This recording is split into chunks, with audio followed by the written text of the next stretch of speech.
मूसेवाला साहब ने मैनू एक वॉइस मैसेज भेजा स्नैपचैट जिथे उन्होंने जिक्र किया कि उन्होंने एक soft body armour bulletproof vest चाहिए तो बहुत जरूरी आ। ਵੈਸਟ ਦਾ ਕਿਵੇਂ ਕਰੀਏ ਵੀਰੇ? ਉਹ ਕਹਿੰਦੇ ਆਨਲਾਈਨ ਹੀ ਆਰਡਰ ਹੋਊਗੀ। ਮੈਂ ਅਮਰਤ ਨੂੰ ਹੀ ਭੇਜਿਆ ਸੀ, ਉਹ ਕਹਿੰਦਾ ਵੀਰੇ ਆਨਲਾਈਨ ਕਰਨੀ ਪਊ ਆਰਡਰ। ਬਈ ਕੋਈ ਆਪਣਾ ਖਾਸ ਬੰਦਾ ਹੈਗਾ ਜਿਹਦੇ ਤੋਂ ਆਪਾਂ ਨੂੰ ਵੈਸਟ ਮਿਲ ਜੇ ਜੀ? ਵੈਸਟ ਬਹੁਤ ਜ਼ਰੂਰੀ ਹੈ ਜੀ। ਵੈਸਟ ਚਾਹੀਦਾ ਤੇ ਉਹ ਚਾਹੀਦਾ ਹੈਗਾ ਸਟੈਮ ਚਾਹੀਦਾ ਹੈਗਾ ਆਪਣੀ 12 ਬੋਰ ਦਾ। ਜੇ ਤੁਹਾਡੇ ਕੋਲੇ ਕੋਈ ਐਕਸਟਰਾ ਪਿਆ ਬਾਈ ਤੁਸੀਂ ਅਮਰਤ ਬਾਈ ਤੱਕ ਪਹੁੰਚਾ ਸਕਦੇ ਹੋ। ਮੈਨੂੰ ਲੋੜ ਸੀਗੀ ਇੰਡੀਆ ਦੀ। ਮੈਂ ਉਹਨਾਂ ਨੂੰ ਇਹ ਗੱਲ ਦੱਸੀ ਸੀ ਕਿ ਜਿਹੜਾ ਸੌਫਟ ਬॉडी ਆਰਮਰ ਆ ਉਹ ਸਮਾਲ ਕੈਲੀਬਰ ਜਿਹਨੂੰ ਆਪਾਂ 9 ਮਿਲੀਮੀਟਰ ਕਹਿ ਦਿੰਦੇ ਆ, 45 ਕਹਿ ਦਿੰਦੇ ਆ, 40 ਸਮਿਥ ਐਂਡ ਵੈਸਨ ਕਹਿ ਦਿੰਦੇ ਆ, 357 6 ਜਾਂ 32 ਬੋਰ ਉਹਨੂੰ ਸਟਾਪ ਕਰ ਪਾਏਗਾ। ਉਸ ਤੋਂ ਉੱਪਰਲੀ ਜੇ ਕੋਈ ਥ੍ਰੈਟ ਹੋਏਗੀ ਤਾਂ ਉਹਨਾਂ ਨੂੰ ਸਟੀਲ ਦਾ ਜਿਹਨੂੰ ਆਪਾਂ ਹਾਰਡ ਬॉडी ਆਰਮਰ ਕਹਿ ਦਿੰਦੇ ਉਹਦੀ ਜ਼ਰੂਰਤ ਆ। AN94 ਆ, ਅਗਰ ਅਸੀਂ USD ਦੀ ਗੱਲ ਕਰੀਏ ਤਾਂ ਲਿਮਟਿਡ 10 ਹੋਣਗੀਆਂ। ਜਦ ਮੈਂ ਖਬਰ ਸੁਣੀ ਮੀਡੀਆ ਤੋਂ ਕਿ AN94 ਫੜੀ ਗਈ ਆ, ਮੇਰਾ ਕੁਐਸਚਨ ਇਹ ਹੈ ਕਿ AK-74 ਤੇ ਜਿਹੜੀ AN94 ਉਹ ਸੇਮ ਕਾਰਟ੍ਰਿਜ ਫਾਇਰ ਕਰਦੀ ਆ ਜੋ ਕਿ ਆ 5.45539।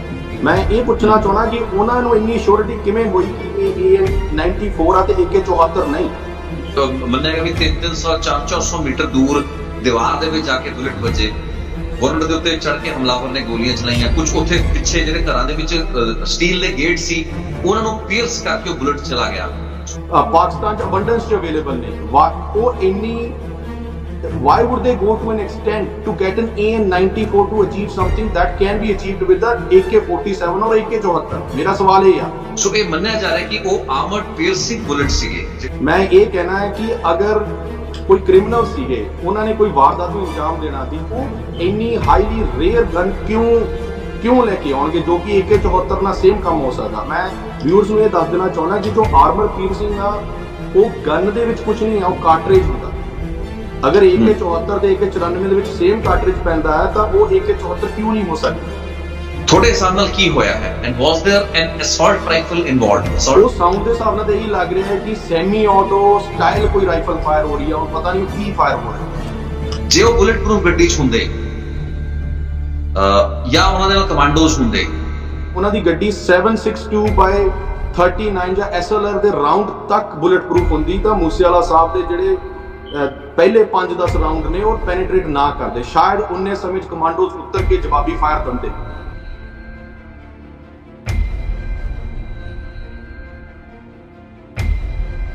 ਦੋਸਤੋ ਸਵਾਗਤ ਹੈ ਇੱਕ ਹੋਰ ਬਹੁਤ ਹੀ ਖਾਸ ਰਿਪੋਰਟ ਲੈ ਕੇ। ਮੈਂ ਰਿਤੇਸ਼ ਲੱਕੀ ਤੁਹਾਡੇ ਸਾਹਮਣੇ ਹਾਜ਼ਰ ਹਾਂ ਤੇ ਅੱਜ ਮੈਂ ਇੱਕ ਬਹੁਤ ਹੀ ਖਾਸ ਮਹਿਮਾਨ ਨੂੰ ਤੁਹਾਡੇ ਮੁਖਾਤਿਬ ਕਰਾਵਾਂਗਾ ਜੋ ਕਿ ਬੇਸਿਕਲੀ ਆਰਮਸ ਮੈਨੂਫੈਕਚਰਿੰਗ ਤੇ ਆਰਮਸ ਦੀ ਡੀਲਿੰਗ ਦੇ ਨਾਲ ਡੀਲ ਕਰਦੇ ਨੇ।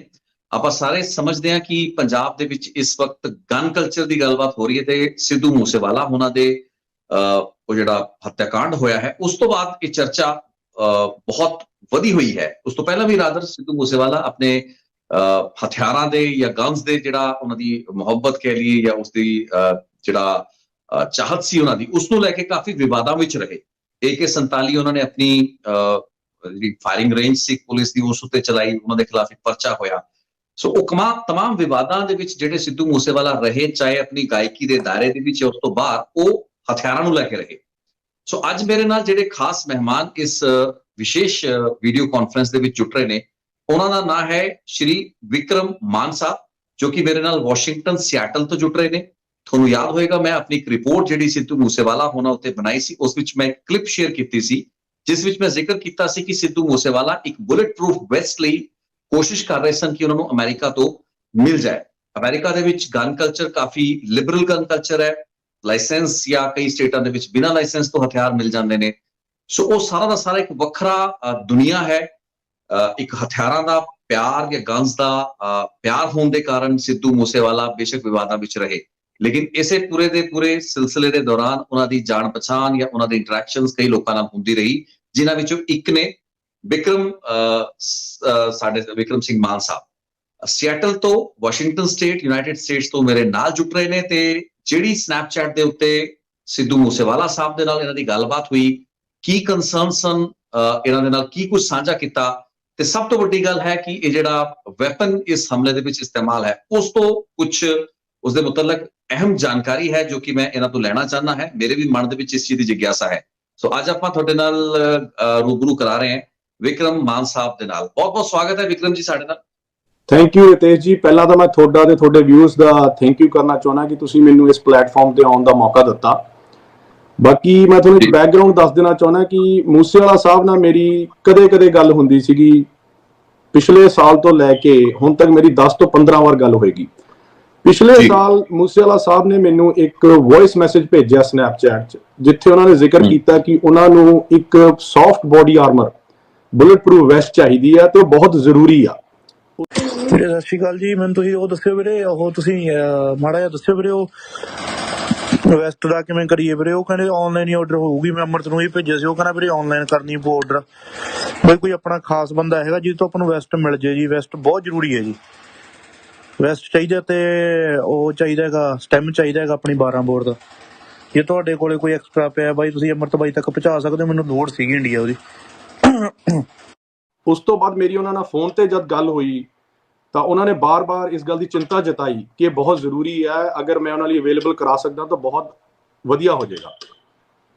ਵਿਕਰਮ ਜੀ, ਮੈਂ ਇੱਥੇ ਸਮਝਣਾ ਚਾਹਾਂਗਾ, ਤੁਸੀਂ ਕਾਈਂਡਲੀ ਆਪਣੇ ਆਪ ਨੂੰ, ਮੈਂ ਥੋੜੀ ਜੀ ਤੁਹਾਡੀ ਭੂਮਿਕਾ ਬੰਨਣ ਦੀ ਕੋਸ਼ਿਸ਼ ਕੀਤੀ। ਮੈਂ ਜਾਣਨਾ ਚਾਹਾਂਗਾ ਵੀ ਤੁਸੀਂ ਇੱਕ ਆਰਮਸ ਮੈਨੂਫੈਕਚਰਰ ਹੋ, ਆਰਮਸ ਡੀਲਰ ਹੋ, ਆਰਮਸ ਟ੍ਰੇਡਰ ਹੋ, ਤੇ ਸਿੱਧੂ ਮੂਸੇਵਾਲਾ ਸਾਹਿਬ ਦੀ ਜਿਹੜੀ ਤੁਹਾਡੀ ਗੱਲ ਨਾਲ ਗੱਲਬਾਤ ਸੀ, ਕਿਸ ਕੰਟੈਕਸਟ ਦਾ ਸਾਨੂੰ ਸਮਝ ਆ ਗਿਆ।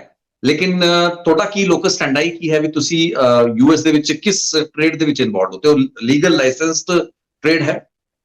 ਡੈਫੀਨਿਟਲੀ ਜੀ, ਮੈਂ ਸਾਡੇ ਕੋਲ ਇੱਕ ਲਾਇਸੈਂਸ ਆ ਵੈਪਨ ਮੈਨੂਫੈਕਚਰਿੰਗ ਦਾ, ਜਿਹਨੂੰ ਕਹਿੰਦੇ ਸਪੈਸ਼ਲ ਆਕੂਪੇਸ਼ਨਲ ਟੈਕਸਪੇਅਰ। ਅਸੀਂ ਬਕਾਇਦਾ ਜਿਹੜੀ ਯੂਐਸ ਡਿਪਾਰਟਮੈਂਟ ਆਫ ਸਟੇਟ ਆ ਉਹਦੇ ਅੰਡਰ ਰਜਿਸਟਰ ਆ। ਉਰੇ ਦੀ ਜਿਹੜੀ ਗਵਰਨਿੰਗ ਏਜੰਸੀ ਆ ਉਹਦਾ ਨਾਮ ਹੈ ATF, ਤੇ ਉਹਦੇ ਤੋਂ ਮੇਰੇ ਕੋਲ ਲਾਇਸੈਂਸ ਹੈ ਦੈਟ ਅਲਾਉਜ਼ ਮੀ ਟੂ ਮੈਨੂਫੈਕਚਰ, ਜੋ ਮੈਨੂੰ ਅਲਾਉ ਕਰਦੀ ਹੈ ਕਿ ਮੈਂ guns, pistols, rifles, machine guns manufacture ਕਰ ਸਕਦਾ, ਵੇਚ ਸਕਦਾ, ਲਾਅ ਇਨਫੋਰਸਮੈਂਟ ਨੂੰ ਵੇਚ ਸਕਦਾ। ਅਗਰ ਜ਼ਰੂਰਤ ਪਵੇ ਤਾਂ ਅਸੀਂ ਇੰਪੋਰਟ ਵੀ ਕਰ ਸਕਦੇ ਹਾਂ, ਜਿਵੇਂ ਇਜ਼ਰਾਈਲ ਤੋਂ, ਜਰਮਨੀ ਤੋਂ, ਫਰਾਂਸ ਤੋਂ, ਜਿੱਥੋਂ ਵੀ, ਡਿਪੈਂਡਿੰਗ ਔਨ ਦਾ ਨੀਡ। ਜਿਹੜੀ ਵੀ ਏਜੰਸੀ ਸਭ ਤੋਂ ਡਿਮਾਂਡ ਕਰਦੀ ਆ ਉਸ ਹਿਸਾਬ ਨਾਲ ਵੀ ਕੈਨ ਇੰਪੋਰਟ, ਐਕਸਪੋਰਟ ਔਰ ਮੈਨੂਫੈਕਚਰ। ਵਿਕਰਮ ਜੀ, ਤੁਹਾਡੇ ਨਾਲ ਜਿਹੜੀ ਸਿੱਧੂ ਮੂਸੇਵਾਲਾ ਸਾਹਿਬ ਦੀ ਜਿਹੜੀ ਚਰਚਾ ਹੁੰਦੀ ਸੀ, ਜੋ ਉਹਨਾਂ ਨੇ ਬੁਲਟ ਪ੍ਰੂਫ ਜੈਕਟ ਮੰਗੀ ਸੀ, ਕੋਈ ਸਪੈਸ਼ਲ ਜੈਕਟ ਸੀ ਜਿਹੜੇ ਕਿ ਉਪਲਬਧ ਨਹੀਂ ਸੀ, ਭਾਰਤ 'ਚ ਉਪਲਬਧ ਨਹੀਂ ਸੀ, ਆਨਲਾਈਨ ਕੁਝ ਮੰਗਾਉਣ ਦੀ ਗੱਲ ਕਰ ਰਹੇ ਸੀ, ਖਤਰਾ ਸੀ ਉਹਨਾਂ ਨੂੰ, ਇਹ ਚੀਜ਼ਾਂ ਨੂੰ ਤੁਸੀਂ ਕਿਵੇਂ ਐਨਾਲਾਈਜ਼ ਕੀਤਾ? ਦੇਖੋ ਜੀ, ਮੇਰੀ ਮੂਸੇਵਾਲਾ ਸਾਹਿਬ ਨਾਲ ਵਿਸਤਾਰ 'ਚ ਗੱਲਬਾਤ ਹੁੰਦੀ ਸੀ ਹਥਿਆਰਾਂ ਦੀ ਨਾਰਮਲ, ਤਾਂ ਉਹਨਾਂ ਦਾ ਮੈਨੂੰ ਜਦ ਵੌਇਸ ਮੈਸੇਜ ਆਇਆ, ਉਹਨਾਂ ਨੇ ਮੈਨੂੰ ਕੋਈ ਚਿੰਤਾ ਨਹੀਂ ਕਹੀ ਕਿ ਉਹਨਾਂ ਨੂੰ ਕੋਈ ਗੱਲਬਾਤ ਆ। ਬੇਸਿਕਲੀ ਉਹਨਾਂ ਨੇ ਇਹ ਕਿਹਾ ਕਿ ਉਹਨਾਂ ਨੂੰ ਬੁਲਟ ਪ੍ਰੂਫ ਵੈਸਟ ਚਾਹੀਦੀ ਆ। ਤੇ ਜਦ ਮੈਂ ਉਹਨਾਂ ਨੂੰ ਪੁੱਛਿਆ ਵੀ ਤੁਹਾਨੂੰ ਅਗਰ ਤੁਸੀਂ ਕਿਸ ਗੱਲੋਂ ਵੈਸਟ ਚਾਹੀਦੀ ਆ, ਤਾਂ ਮੈਂ ਉਹਨਾਂ ਨੂੰ ਦੱਸਿਆ ਵੀ ਜਿਹੜੀ ਲੈਵਲ 3+ ਆ ਸੌਫਟ ਬੋਡੀ ਆਰਮਰ, ਉਹ ਸਮਾਲ ਕੈਲੀਬਰ ਹੀ ਸਟਾਪ ਕਰ ਸਕਦੀ ਆ। ਅਗਰ ਤੁਹਾਨੂੰ ਕੋਈ ਜ਼ਿਆਦਾ ਖਤਰਾ ਹੈ ਤਾਂ ਜਿਸ ਹਿਸਾਬ ਨਾਲ ਮੂਸੇਵਾਲਾ ਸਾਹਿਬ ਨਾਲ ਮੇਰੀ ਗੱਲ ਹੁੰਦੀ ਸੀ, ਉਹਨਾਂ ਨੂੰ ਡੈਫੀਨਿਟਲੀ ਪਤਾ ਸੀ ਕਿ ਇੱਕ ਬੋਡੀ ਆਰਮਰ ਕੀ ਆ। ਇਸ ਲਈ ਉਹਨਾਂ ਨੇ ਮੈਨੂੰ ਮੈਸੇਜ ਕੀਤਾ, ਪੁੱਛਿਆ ਕਿ ਅਗਰ ਮੈਂ ਉਹਨਾਂ ਨੂੰ ਵੈਸਟ ਉਪਲਬਧ ਕਰਵਾ ਸਕਦਾ। ਉਹਨਾਂ ਦੇ ਕੋਈ ਦੋਸਤ ਉਰੇ ਆਏ ਹੋਏ ਨੇ ਤੇ ਉਹਨਾਂ ਨੂੰ ਇਸ ਦੀ ਸਖਤ ਜ਼ਰੂਰਤ ਆ। ਮੈਂ ਉਹਨਾਂ ਨੂੰ ਇਹ ਗੱਲ ਦੱਸੀ ਸੀ ਕਿ ਜਿਹੜਾ ਸੌਫਟ ਬੋਡੀ ਆਰਮਰ ਆ ਉਹ ਸਮਾਲ ਕੈਲੀਬਰ, ਜਿਹਨੂੰ ਆਪਾਂ 9 ਮਿਲੀਮੀਟਰ ਕਹਿ ਦਿੰਦੇ ਆ, 45 ਕਹਿ ਦਿੰਦੇ ਆ, 40 ਸਮਿਥ ਐਂਡ ਵੈਸਨ ਕਹਿ ਦਿੰਦੇ ਆ, 357 6 ਜਾਂ 32 ਬੋਰ, ਉਹਨੂੰ ਸਟਾਪ ਕਰ ਪਾਏਗਾ। ਉਸ ਤੋਂ ਉੱਪਰਲੀ ਜੇਕਰ ਕੋਈ ਥ੍ਰੈਟ ਹੋਏਗੀ ਤਾਂ ਉਹਨਾਂ ਨੂੰ ਸਟੀਲ ਦਾ, ਜਿਹਨੂੰ ਆਪਾਂ ਹਾਰਡ ਬੋਡੀ ਆਰਮਰ ਕਹਿ ਦਿੰਦੇ, ਉਹਦੀ ਜ਼ਰੂਰਤ ਆ। ਤੇ ਉਹਨਾਂ ਨੇ ਮੈਨੂੰ, ਜਦ ਮੈਂ ਹਾਰਡ ਬੋਡੀ ਆਰਮਰ ਉਹਨਾਂ ਨਾਲ ਗੱਲ ਕੀਤੀ, ਉਹ ਕਹਿੰਦੇ ਵੀ ਇਹ ਤਾਂ ਪਾ ਕੇ ਰੱਖਣਾ ਬਹੁਤ ਔਖਾ ਹੈ, ਤਾਂ ਮੈਂ ਸਮ sort of soft body Armour ਚਾਹੁੰਦਾ। ਤੇ ਉਹਨਾਂ ਕੋਲ ਖੁਦ ਵੀ ਕੁਝ ਬੁਲਟ ਪ੍ਰੂਫ ਵੈਸਟ ਸੀ ਪਹਿਲਾਂ? ਇਸ ਦਾ ਸਰ ਮੈਨੂੰ ਨੌਲੇਜ ਨਹੀਂ ਹੈ, ਨਾ ਉਹਨਾਂ ਨੇ ਮੈਨੂੰ ਕੋਈ ਦਿਖਾਈ ਹੈ, ਨਾ ਮੈਂ ਉਹਨਾਂ ਨੂੰ ਪੁੱਛਿਆ ਇਸ ਬਾਰੇ। ਤੇ ਇਸ ਤੋਂ ਬਾਅਦ ਕੋਈ ਹੋਰ ਅੱਗੇ ਗੱਲਬਾਤ ਹੋ ਪਾਈ? ਫਿਰ ਉਹ ਵੈਸਟ ਆਨਲਾਈਨ ਉਹ ਚਾਹ ਰਹੇ ਸੀ ਮੰਗਵਾਉਣਾ, ਤੁਸੀਂ ਡਿਲੀਵਰ ਕਰ ਪਾਏ, ਨਹੀਂ ਕਰ ਪਾਏ, ਉਹਦਾ ਕੀ ਹੋਇਆ? ਮੈਂ ਜੀ ਉਹਨਾਂ ਨੂੰ ਆਪਣਾ ਨੰਬਰ ਦਿੱਤਾ ਸੀ, ਜਿਹੜਾ ਉਹਨਾਂ ਨੇ ਆਪਣੇ ਦੋਸਤ ਜੋ ਵੀ ਉਹਨਾਂ ਦੇ ਉਰੇ ਆਏ ਸੀਗੇ, ਉਹ ਕਹਿੰਦੇ ਸੀ ਵੀ ਇਹ ਥੋਤੋਂ ਲੈ ਜਾਣਗੇ 10-15 ਦਿਨ ਜਾਂ ਮਹੀਨੇ ਦੇ ਅੰਦਰ। ਉਸ ਤੋਂ ਬਾਅਦ ਮੈਨੂੰ ਨਾ ਤਾਂ ਕੋਈ ਫੋਨ ਆਇਆ, ਨਾ ਕਿਸੇ ਨੇ ਕੰਟੈਕਟ ਕੀਤਾ, ਨਾ ਮੂਸੇਵਾਲਾ ਸਾਹਿਬ ਨੇ ਕੋਈ ਜ਼ਿਕਰ ਕੀਤਾ ਕਿ ਵੈਸਟ ਚਾਹੀਦੀ ਹੈ। ਮੈਨੂੰ ਲੱਗਦਾ ਇਸ ਦੇ ਦੌਰਾਨ ਉਹਨਾਂ ਨੇ ਕਾਂਗਰਸ ਜੁਆਇਨ ਕਰ ਲਈ ਸੀ, ਤੇ ਉਸ ਤੋਂ ਬਾਅਦ ਉਹ ਫਿਰ ਵੀ ਕੰਫਰਟੇਬਲ ਸੀ। ਜਦ ਮੈਂ ਉਹਨਾਂ ਨਾਲ ਫੋਨ ਤੇ ਗੱਲ ਕਰਦਾ ਸੀ ਜਾਂ ਸਨੈਪਚੈਟ ਤੇ, ਉਹ ਥੋੜੇ ਜਿਹੇ ਰਿਲੈਕਸਡ ਮੋਡ 'ਚ ਸੀਗੇ। ਉਹਨਾਂ ਨੇ ਕੋਈ ਵੈਸਟ ਦਾ ਜ਼ਿਕਰ ਨਹੀਂ ਕੀਤਾ ਉਸ ਤੋਂ ਬਾਅਦ। ਜਿਸ ਸਮੇਂ ਉਹਨਾਂ ਦਾ ਉਹਨਾਂ ਨੂੰ ਸ਼ਾਇਦ ਕਿਤੋਂ ਹੋਰ ਵੀ ਮਿਲ ਗਈ ਹੋਵੇ ਵੈਸਟ, ਜਾਂ ਫਿਰ ਗਨਮੈਨ ਵਗੈਰਾ ਮਿਲ ਗਏ ਸੀਗੇ, ਜਿਵੇਂ ਆਪਾਂ ਸਭ ਜਾਣਦੇ ਹਾਂ। ਹੋ ਸਕਦਾ ਸਰ। ਚਲਿਏ, ਇਹ ਤਾਂ ਗੱਲ ਹੋਈ ਸਿੱਧੂ ਮੂਸੇਵਾਲਾ ਹੋਰਾਂ ਦੇ ਨਾਲ ਗੱਲਬਾਤ ਦੀ। ਤੇ ਲੇਕਿਨ ਤੁਸੀਂ ਗਨ ਮੈਨੂਫੈਕਚਰਰ ਹੋ, ਅਪੈਰੈਂਟਲੀ ਤੁਸੀਂ ਮਸ਼ੀਨ ਗਨਸ ਵੀ ਬਣਾਉਂਦੇ ਹੋ? ਡੈਫੀਨਿਟਲੀ, ਜਿਹੜਾ ਸਰ ਸਾਡੇ ਕੋਲ ਲਾਇਸੈਂਸ ਆ, ਅਸੀਂ ਸੈਮੀ ਆਟੋ ਵੀ ਬਣਾ ਸਕਦੇ ਹਾਂ, ਫੁੱਲ ਆਟੋ ਵੀ ਬਣਾ ਸਕਦੇ ਹਾਂ। ਇਟ ਅਲਾਉਜ਼ ਅਸ ਟੂ ਮੈਨੂਫੈਕਚਰ ਸਾਡੇ ਕੋਲ ਅਸੀਂ ਫੁੱਲ ਆਟੋਸ ਵੀ ਮੈਨੂਫੈਕਚਰ ਕਰਦੇ ਹਾਂ, ਸੈਮੀ ਆਟੋਸ ਵੀ ਮੈਨੂਫੈਕਚਰ ਕਰਦੇ ਹਾਂ। ਅਸੀਂ ਸੈਮੀ ਆਟੋਸ ਨੂੰ ਫੁੱਲ ਆਟੋਸ ਕਨਵਰਟ ਵੀ ਕਰ ਦਿੰਦੇ ਹਾਂ, depending on the need of the agency. ਜਿਹੜੀ ਉਰੇ ਦੀਆਂ ਲੋਕਲ ਲਾਅ ਐਨਫੋਰਸਮੈਂਟ ਸਵਾਰਟਸ ਨੇ, ਜੋ ਉਹ ਸਾਨੂੰ ਡਿਮਾਂਡ ਦਿੰਦੀਆਂ ਨੇ, ਉਸ ਹਿਸਾਬ ਨਾਲ ਅਸੀਂ ਵੈਪਨ ਦੇ ਦਿੰਦੇ ਹਾਂ। ਵਿਕਰਮ ਜੀ, ਮੈਂ ਇਹ ਤੁਹਾਡੇ ਤੋਂ ਜਾਨਣਾ ਚਾਹਾਂਗਾ ਕਿ ਇਹ ਜਿਹੜੀ ਚਰਚਾ ਛਿੜੀ ਹੈ, ਜੋ ਕਿ ਹਾਲਾਂਕਿ ਕੋਈ ਭਰੋਸੇਯੋਗ ਸੂਤਰ ਨਹੀਂ ਹੈ, ਲੇਕਿਨ ਇਹ ਗੱਲਬਾਤ ਹੈ ਕਿ AN-94, ਮੈਂ ਵੀ ਇੱਕ ਵੀਡੀਓ ਬਣਾਇਆ, AN-94 ਵੈਪਨ ਯੂਜ਼ ਹੋਇਆ। ਮੇਰੇ ਤੁਹਾਡੇ ਨਾਲ ਆਪਾਂ ਪਹਿਲਾਂ ਵੀ ਗੱਲਬਾਤ ਕੀਤੀ ਹੈ, ਲੇਕਿਨ ਤੁਹਾਡੇ ਮਨ ਦੇ ਵਿੱਚ ਕੋਈ ਕੁਐਸਚਨ ਖੜੇ ਹੁੰਦੇ ਨੇ ਕਿ AN-94 ਦੀ ਵਰਤੋਂ ਇਸ ਘਾਤਕ ਹਮਲੇ ਦੇ ਵਿੱਚ ਕਿੰਨੀ ਕੁ ਵਾਇਬਲ ਹੈ ਭਾਰਤ ਦੇ ਵਿੱਚ, ਪੰਜਾਬ ਦੇ ਵਿੱਚ, ਮਾਨਸੇ ਦੇ ਵਿੱਚ?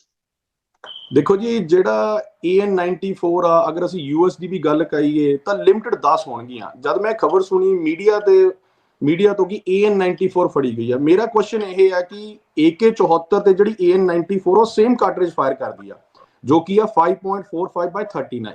ਮੈਂ ਇਹ ਪੁੱਛਣਾ ਚਾਹਣਾ ਕਿ ਉਹਨਾਂ ਨੂੰ ਇੰਨੀ ਸ਼ੋਰਿਟੀ ਕਿਵੇਂ ਹੋਈ ਕਿ ਇਹ AN-94 ਆ ਤੇ AK-74 ਨਹੀਂ? ਜਾਂ ਤਾਂ ਉਹਨਾਂ ਕੋਲ ਹਥਿਆਰ ਫੜਿਆ ਜਾਂਦਾ, ਪਰ ਉਹ ਇੰਨੇ ਸ਼ੋਰ ਕਿਵੇਂ ਹੋ ਸਕਦੇ ਕਿ AN-94 ਹੀ ਹੈ? AN-94 ਬੜਾ ਹੀ ਰੇਅਰ ਵੈਪਨ ਆ। ਨਹੀਂ, ਜਿਹੜੇ ਤੁਹਾਡੇ ਮਨ 'ਚ ਸਵਾਲ ਹੈ ਉਹ ਕਿਸ ਚੀਜ਼ ਨੂੰ ਲੈ ਕੇ ਹੈ ਕਿ ਵੈਪਨ ਚਲੋ ਰਿਕਵਰ ਨਹੀਂ ਹੋਇਆ, ਲੇਕਿਨ ਜਿਹੜੇ ਕਾਰਟ੍ਰਿਜਸ ਮਿਲੇ ਜਾਂ ਜਿਹੜੇ ਖੋਲ ਮਿਲੇ ਜਾਂ ਜਿਸ ਤਰੀਕੇ ਦਾ ਬੁਲਟ ਵਰਤੀ ਗਈ ਹੈ, ਮੰਨਿਆ ਗਿਆ ਵੀ 300 400 ਮੀਟਰ ਦੂਰ ਦੀਵਾਰ ਦੇ ਵਿੱਚ ਜਾ ਕੇ ਬੁਲਟ ਵੱਜੇ, ਬੋਨਟ ਦੇ ਉੱਤੇ ਚੜ ਕੇ ਹਮਲਾਵਰ ਨੇ ਗੋਲੀਆਂ ਚਲਾਈਆਂ, ਕੁਝ ਉੱਥੇ ਪਿੱਛੇ ਜਿਹੜੇ ਘਰਾਂ ਦੇ ਵਿੱਚ ਸਟੀਲ ਦੇ ਗੇਟ ਸੀ ਉਹਨਾਂ ਨੂੰ ਪੀਅਰਸ ਕਰਕੇ ਉਹ ਬੁਲਟ ਚਲਾ ਗਿਆ। ਸੋ ਇਹ ਮੰਨਿਆ ਜਾ ਰਿਹਾ ਕਿ ਉਹ ਆਰਮਰਡ ਪੀਅਰਸਿੰਗ ਬੁਲਟ ਸੀਗੇ, ਜਿਹੜੇ ਕਿ ਯੂਜੂਅਲੀ AN-94 ਚ ਐਕਸਪੈਕਟਡ ਹੈ, ਤੇ ਤਾਂ ਕਰਕੇ ਪੰਜਾਬ ਪੁਲਿਸ ਨੇ ਇਹ ਗੱਲਬਾਤ ਸ਼ਾਇਦ ਛੇੜੀ ਕਿ ਉਹ, ਕਿਉਂਕਿ ਗੋਲਡੀ ਬਰਾੜ ਨੇ ਮੈਨੂੰ ਤਾਂ AK-47 ਦਾ ਜ਼ਿਕਰ ਕੀਤਾ, ਲੇਕਿਨ ਪ੍ਰੋਬੇਬਲੀ ਹੀ ਵਾਸ ਨਾਟ ਸ਼ੋਰ ਕਿ ਹਮਲੇ 'ਚ ਕੀ ਹੋਇਆ ਕੀ ਨਹੀਂ ਹੋਇਆ, ਲੇਕਿਨ AN-94 ਦੀ ਥਿਉਰੀ ਆ ਗਈ ਐਂਡ ਯੂ ਕਾਊਂਟਰ ਇਟ ਕਿ ਜੋ AN-94 ਨਾਲ ਹੋ ਸਕਦਾ ਹੈ ਉਹ AK-74 ਨਾਲ ਵੀ ਹੋ ਸਕਦਾ ਹੈ ਤੇ 47 ਨਾਲ ਵੀ ਹੋ ਸਕਦਾ ਹੈ। ਡੈਫੀਨਿਟਲੀ ਜੀ। ਦੇਖੋ, AK ਜੋ 47 ਆ ਤੇ AK-74 ਦੇ ਕਾਰਟ੍ਰਿਜ ਦਾ ਫਰਕ ਆ। ਮੈਂ ਇਹ ਕਹਿਣਾ ਹੈ ਕਿ ਅਗਰ ਕੋਈ ਕ੍ਰਿਮੀਨਲ ਸੀਗੇ, ਉਹਨਾਂ ਨੇ ਕੋਈ ਵਾਰਦਾਤ ਨੂੰ ਅੰਜਾਮ ਦੇਣਾ ਦੀ, ਉਹ ਇੰਨੀ ਹਾਈਲੀ ਰੇਅਰ ਗਨ ਕਿਉਂ ਲੈ ਕੇ ਆਉਣਗੇ ਜੋ ਕਿ AK-74 ਨਾਲ ਸੇਮ ਕੰਮ ਹੋ ਸਕਦਾ? ਮੈਂ ਵਿਊਅਰਸ ਨੂੰ ਇਹ ਦੱਸ ਦੇਣਾ ਚਾਹੁੰਦਾ ਕਿ ਜੋ ਆਰਮਰ ਪੀਅਰਸਿੰਗ ਆ ਉਹ ਗਨ ਦੇ ਵਿੱਚ ਕੁਝ ਨਹੀਂ ਹੈ, ਉਹ ਕਾਰਟ੍ਰਿਜ ਹੁੰਦਾ। ਅਗਰ AK-74 ਤੇ AK-94 ਦੇ ਵਿੱਚ ਸੇਮ ਕਾਰਟ੍ਰਿਜ ਪੈਂਦਾ ਹੈ ਤਾਂ ਉਹ AK-74 ਕਿਉਂ ਨਹੀਂ ਹੋ ਸਕਦੀ? ਲੇਕਿਨ ਇੱਥੇ ਮੇਰਾ ਇੱਕ ਹੋਰ ਸਵਾਲ ਹੈ ਸਰ, ਇੱਥੇ ਮੇਰਾ ਸਵਾਲ ਹੈ ਕਿ ਜਦੋਂ ਮੈਂ ਇਸ ਗਨ ਬਾਰੇ ਥੋੜੀ ਜਾਣਕਾਰੀ ਹਾਸਲ ਕਰਨ ਦੀ ਕੋਸ਼ਿਸ਼ ਇੰਟਰਨੈਟ ਤੋਂ ਹੀ ਕੀਤੀ, ਤੇ ਜਿਹੜੀ ਵੀ ਵੇਰਵਾ ਆਇਆ AK-94 ਦਾ, ਉਹਦੇ ਵਿੱਚ ਇਹ ਸੀ ਕਿ ਲੇਟ 1980s ਦੇ ਵਿੱਚ ਕਿਉਂਕਿ ਕਲਾਸ਼ਨਿਕੋਵ ਦਾ ਹੋਲਡ ਜ਼ਿਆਦਾ ਸੀ, ਰਸ਼ੀਅਨ ਜਿਹੜੀ ਮੈਨੂਫੈਕਚਰਿੰਗ ਦੇ ਵੈਪਨ ਮੈਨੂਫੈਕਚਰਿੰਗ, ਖਾਸ ਕਰਕੇ ਜਿਹੜੀ assault rifle C, so they wanted another weapon ਜੋ ਕਿ ਥੋੜਾ ਜ਼ਿਆਦਾ ਆਰਮਰਡ ਪੀਅਰਸਿੰਗ ਵੀ ਹੋਵੇ, ਥੋੜਾ ਡੈਡਲੀ ਜਾਂ ਲੀਥਲ ਵੀ ਹੋਵੇ। ਇੱਕ ਉੱਥੇ ਆਵਾਕਾਨ ਨਾਂ ਦਾ ਇੱਕ ਤਰੀਕੇ ਦਾ ਕੰਪੀਟੀਸ਼ਨ ਆਰਮ ਡਿਜ਼ਾਈਨਰ ਦੇ ਵਿੱਚ ਕਰਾਇਆ ਗਿਆ। then this AN-94 was developed somewhere around 1994 ਤੇ 97 ਦੇ ਵਿੱਚ ਜਾ ਕੇ ਇਹ ਜਿਹੜੀ ਵੈਪਨ ਸੀ ਇਸ ਨੂੰ ਰਿਕੁਇਜ਼ੀਸ਼ਨ ਕੀਤਾ ਗਿਆ। ਇਹ ਚੱਲ ਨਹੀਂ ਪਾਇਆ, ਇਹਦੀ ਮੇਨਟੇਨੈਂਸ ਜਾਂ ਇਹਦੇ ਹੋਰ ਕਈ ਫੈਕਟਰਸ ਰਹੇ ਕਿ ਵਾਇਬਿਲਿਟੀ ਨਹੀਂ ਸੀ, ਮੈਨੂਵਰੇਬਿਲਿਟੀ ਨਹੀਂ ਸੀ ਜਿਹੜੇ ਟਰੂਪਸ ਲੈ ਕੇ ਚੱਲਦੇ ਸੀ। ਸੋ ਫੈਕਟ ਇਸ ਕਿ ਉਸ ਵਕਤ AK-47 ਸੀ, AK-74 ਸੀ। AN-94 ਫਿਰ ਡਿਵੈਲਪ ਕਿਉਂ ਹੋਈ? ਜੇ ਤੁਸੀਂ ਕਹਿ ਰਹੇ ਹੋ ਕਿ AK-47 ਤੇ AK-74 ਦੇ ਵਿੱਚ ਵੀ ਉਹੀ ਰਾਉਂਡ ਜਾਂ ਉਹੀ ਕਾਰਟ੍ਰਿਜ ਪੈ ਕੇ ਉਹਨਾਂ ਨੁਕਸਾਨ ਕਰਕੇ ਉਹਨਾਂ ਦੀ ਬੁਲਟ ਪ੍ਰੂਫ ਜਾਂ ਕਿਸੇ ਵੀ ਹੋਰ ਐਸੇ ਆਰਮਰਡ ਵਹੀਕਲ ਨੂੰ ਨੁਕਸਾਨ ਹੋ ਸਕਦਾ ਹੈ, ਤਾਂ ਫਿਰ ਇਹ ਵੈਪਨ ਦੀ ਸੋਧ ਲਈ ਐਡਾ ਰੌਲਾ ਰੱਪਾ ਕਿਉਂ ਹੋਇਆ ਤੇ ਰਸ਼ੀਆ ਨੇ ਐਡੀ ਵੱਡੀ ਅਸੌਲਟ ਰਾਈਫਲ ਕਿਉਂ ਡਿਵੈਲਪ ਕੀਤੀ ਜੋ ਕਿ ਬੇਸ਼ੱਕ ਬਾਅਦ ਦੇ ਵਿੱਚ ਵਾਇਬਲ ਹੀ ਚੱਲ ਨਹੀਂ ਪਾਈ? ਦੇਖੋ ਸਰ, AK-74 ਤੇ AK-94 ਚ ਮੇਨ ਡਿਫਰੈਂਸ ਇਹ ਹੈ ਕਿ ਜੋ AK-94 ਆ, ਜੋ ਪਹਿਲੇ ਦੋ ਰਾਉਂਡ ਨੇ ਉਹ 1800 ਰਾਉਂਡਸ ਪਰ ਮਿੰਟ ਦੀ ਸਪੀਡ ਨਾਲ ਫਾਇਰ ਕਰ ਸਕਦੀ ਆ। ਜਦ ਤੁਸੀਂ ਗਨ ਫਾਇਰ ਕਰਦੇ ਹੋ ਉਹਦਾ ਰੀਕੋਇਲ ਹੁੰਦਾ, ਤਾਂ AK-94 ਦੀ ਖਾਸੀਅਤ ਇਹ ਹੈ ਕਿ ਜਦ ਤੁਸੀਂ 2 ਰਾਉਂਡ ਫਾਇਰ ਕਰੋਗੇ, ਇਸ ਤੋਂ ਪਹਿਲਾਂ ਕਿ ਤੁਹਾਨੂੰ ਰੀਕੋਇਲ ਫੀਲ ਹੋਵੇ, ਉਹ 2 ਰਾਉਂਡਸ ਫਾਇਰ ਹੋ ਜਾਣਗੇ। ਉਹਨਾਂ ਦਾ ਹੋਲ 2 ਰਾਉਂਡ ਦਾ ਮਤਲਬ 2 ਗੋਲੀਆਂ, 2 ਰਾਉਂਡ ਦਾ ਮਤਲਬ 2 ਗੋਲੀਆਂ। ਹਾਂਜੀ, ਜਿਹੜੀ AK-94 ਆ ਉਹ AK-74 ਤੋਂ 3 ਗੁਣਾ ਜ਼ਿਆਦਾ ਸਪੀਡ ਨਾਲ ਰਾਉਂਡ ਫਾਇਰ ਕਰ ਸਕਦੀ ਆ।